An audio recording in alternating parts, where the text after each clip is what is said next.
નમસ્તે. હું પ્રાધ્યાપક શિરીષ કુલકર્ણી. બડોદાની મહારાજા સયાજીરાવ યુનિવર્સિટીમાં પ્રોફેસર રહ્યો, બાદમાં વિદ્યાનગરની સરદાર પટેલ યુનિવર્સિટીમાં કુલપતિ રહ્યો. આજે હું એક અલગ જ વિષય ઉપર વાત કરવા જઈ રહ્યો છું. અને વિષયને નામ આપવું હોય તો પરિવર્તનનો જન્મદાતા એક શિક્ષક. સ્વાભાવિક છે કે શિક્ષક પરિવર્તનશીલ પણ છે અને પરિવર્તન લાવી પણ શકે છે. આવા એક શિક્ષકની હું તમારી સાથે વાત કરવા જઈ રહ્યો છું. પણ ના તો હું શિક્ષકનું નામ કહેવાનો છું, ના હું એક ક્યાં ભણાવે છે એ પણ હું નથી કહેવાનો. એનું કારણ છે કે હંમેશા એક શિક્ષકની ઈચ્છા એવી હોય છે કે હું જે કંઈ કરું છું એ કંઈ હું પ્રસિદ્ધિ માટે કરું છું એવું નથી. સામાન્ય શિક્ષકની કલ્પના પોતાની પ્રસિદ્ધિ માટે નથી જોતી. એનું કામ કરે છે, એ કર્તવ્ય છે એનું, અને એ જ કરવા માટે શિક્ષક બન્યો છે. હું તો ઘણી વખત કહું છું કે ભાઈ, જો શિક્ષક કેવળ મહિનાના અંતે પગાર મેળવવા માટે જો એ શિક્ષક બન્યો હોય, અથવા બીજી કોઈ જગ્યા ઉપર કોઈ કામ ન મળતું હોય એટલે શિક્ષક બનીને આવે છે, તો એને શિક્ષક તરીકે રહેવું નહીં જોઈએ અને તાત્કાલિક રાજીનામું આપીને છૂટું થઈ જવું જોઈએ. એનું કારણ હું હંમેશા એવું જ કહું છું કે ભાઈ, એક શિક્ષક એક પછી એક પેઢીઓ બાદ પેઢીઓ તૈયાર કરે છે. કારણ છે કે હું શિક્ષક બન્યો તો મારો પણ કોઈ શિક્ષક હતો જેને મને બનાવ્યો, અને હું મારા અનેક વિદ્યાર્થીઓને કોકના કોક ફિલ્ડમાં મોકલવાનો છું, અથવા એમાંથી કોક શિક્ષક તો બનવાનો જ છે. એટલે પેઢીને જો વ્યવસ્થિત કરવી હોય તો એ શિક્ષકને પોતે, હું શિક્ષક છું, મારું કર્તવ્ય છે, એ એને ધ્યાનમાં રાખવાનું છે. હું એક શિક્ષકની વાત કરવા જઈ રહ્યો છું ત્યારે બધી અલગ અલગ વાતો હું તમારી સામે મૂકી રહ્યો છું. પણ એ શિક્ષકની વિશેષતા હું તમને કહું, એ ઉદાહરણ સાથે કહું છું.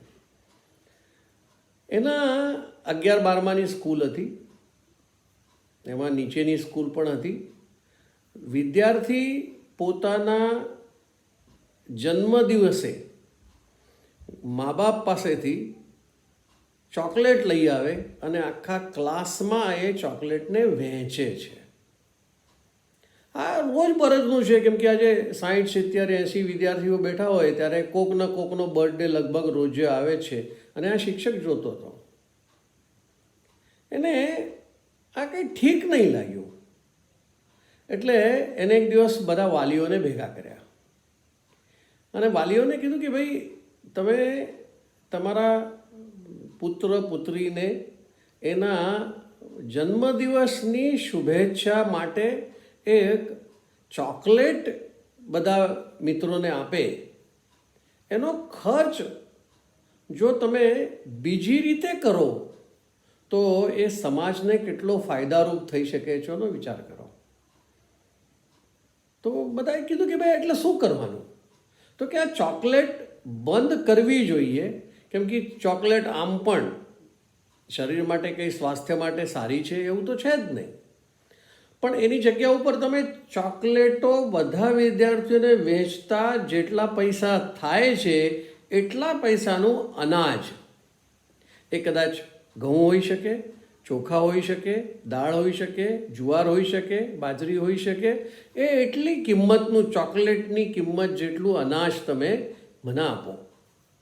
એટલે એમને પૂછ્યું, ભાઈ શું કરશો તમે અનાજનું? એટલે એમને કીધું કે ભાઈ, ડાંગ જિલ્લાની અંદર આહવા પાસે એક આશ્રમ શાળા છે, અને એ આશ્રમ શાળાને કોઈ પણ પ્રકારની સરકારની ગ્રાન્ટ નથી મળતી, અને એ ગ્રાન્ટ ન મળતી હોવાના કારણે એમને તંગી પડે છે. એટલે શાળા તો જવાનું જ વિદ્યાર્થીઓએ, પણ ખાવા પીવાનું તો જોઈએ જ ને. જો આટલા ગરીબ વિસ્તારોમાં જો આ અનાજ પહોંચાડવામાં આવે તો એમનું જીવન ખાવા પીવાના વિષયમાં વ્યવસ્થિત થઈ શકે. એટલે પેટની ભૂખ જો પૂરી થાય તો શિક્ષાની ભૂખ એની મેળે આવે અને એ વ્યવસ્થિત ભણી શકે એવું મને લાગે છે. એટલા માટે જો તમે આ ચોકલેટની જગ્યા પર અનાજ આપો તો આપણે એ અનાજ એ આશ્રમ શાળામાં પહોંચાડીએ, જેટલા દિવસ એમને ચાલે એટલા દિવસ. પણ હવે આજે 100, 150, 200 વિદ્યાર્થીઓ એક ક્લાસના હોય, ડિવિઝન 1, ડિવિઝન 2 અથવા 11મું 12મું આવી રીતે ભેગું કરતાં કરતાં ઘણા બધા વિદ્યાર્થીઓ થઈ જાય. એટલે એક મહિનામાં લગભગ એક જ પ્રકારનું અનાજ 1 ગુણી જેટલું થઈ જાય. એટલે 100 કિલો જેટલું અનાજ થાય છે. પ્રશ્ન એ આવ્યો કે ભાઈ પોતાના શહેરમાંથી, પોતાના ગામમાંથી એ છેક આહવા જિલ્લાની અંદર આ ગુણી લઈ જવાવાળું કોણ? કેમ કે એનો બી પાછો ખર્ચો થશે. એટલે એ ખર્ચો કરવાના બદલે એમને કોક ત્યાં જતા આવતા જે ટેમ્પો હોય છે, જે ટ્રક જતા હોય, એમને વિનંતી કરી કે ભાઈ આટલું અમારું તમે કામ કરશો. તો એકદમ સદનસીબે એક છોટા હાથી ચલાવતો ડ્રાઈવર એને કીધું સાહેબ મને બહુ ગમશે આ વાત, અને હું એ આશ્રમ શાળા પણ જોઉં છું અને એ આશ્રમ શાળાની અંદર આ તમારી ગુણી હું પહોંચાડી દઈશ.